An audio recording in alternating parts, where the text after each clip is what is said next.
જય શ્રી કૃષ્ણ મિત્રો। આપણે આખી જિંદગી બસ સરવાળાઓમાં કાઢી નાખીએ છીએ।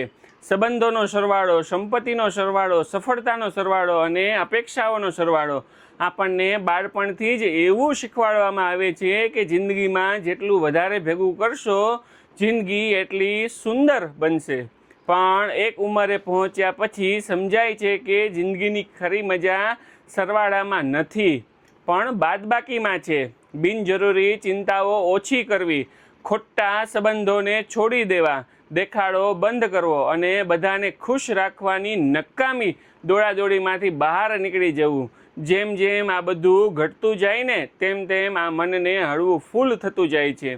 એક સમય હતો જ્યારે આપણને દરેક જગ્યાએ હાજર રહેવું ગમતું, દરેક પ્રસંગોમાં, દરેક ચર્ચામાં, દરેક ગ્રુપમાં। પણ હવે સમજાય છે કે બધે પગ લાંબો કરવાની જરૂર નથી। સાચી લક્ઝરી તો એ છે કે તમારી પાસે ના પાડવાની આઝાદી હોય। કોઈ ભીડભાડ વગર ઘરમાં એકલા બેસીને પોતાનો સમય માણવો, પોતાનું ગમતું પુસ્તક વાંચવું, મનગમતું ગીત સાંભળવું અથવા કોઈ પણ કારણ વગર બસ શાંતિથી બેસી રહેવું, આ જ આજનો વૈભવ છે।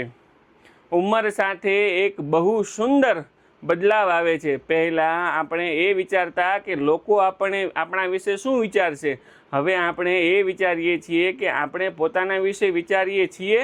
પહેલાં દુનિયાની મંજૂરી જોતી હતી, હવે પોતાની જાતનો સાથ પૂરતો લાગે છે। પહેલાં દુનિયાને ઇમ્પ્રેસ કરવી હતી, હવે પોતાની અંદર શાંત રહેવું છે।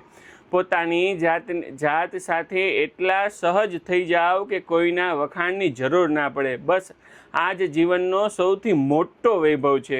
ઉંમર વધવી એટલે માત્ર કેલેન્ડરના પાના બદલવા નથી, એ તો જિંદગીનો બિનજરૂરી ભાર ઉતારવાની પ્રક્રિયા છે। ઉંમર વધવી એટલે માત્ર કેલેન્ડરના પાના બદલવા નથી, એ તો જિંદગીના બિનજરૂરી ભાર ઉતારવાની પ્રક્રિયા છે। જ્યારે તમે બધું જ મેળવવાની દોડમાંથી બહાર નીકળી જાઓ છો ત્યારે જ સમજાય છે કે ખુશ કંઈક મેળવવામાં નથી પણ નકામી વસ્તુઓ છોડી દેવામાં છે।